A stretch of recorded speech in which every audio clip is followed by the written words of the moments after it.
Hello everyone, welcome back to our channel. నేను మీ చందన. ఇవాళ video వచ్చేసి పాలకూర ఆలు కర్రీ అనమాట. దానికోసం ఒక గిన్నెలో ఆలు వేసుకొని, ఆలు వేడాక ఆవాలు, జీలకర్ర, శనగపప్పు, మినప్పప్పు అవన్నీ వేసుకొని అవి కొంచెం వేగిన తర్వాత ఆనియన్, పచ్చిమిర్చి, కరివేపాకు కూడా వేసుకొని మంచిగా మగ్గిన తర్వాత ఆలు వేసుకోవాలి.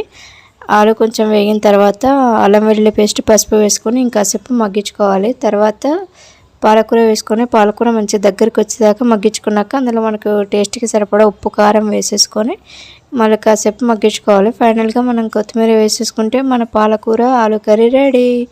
ఈ కాంబినేషన్లో అంటే ఆలు పాలకూర ఎవరైనా ట్రై చేయకపోతే ఒక్కసారి ట్రై చేయండి. చాలా అంటే చాలా టేస్టీగా వచ్చింది.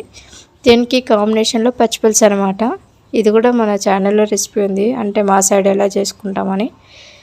సో ఒక్కసారి అయితే ఇలాగా ట్రై చేయండి. Thank you for watching. See you in next video. Bye bye.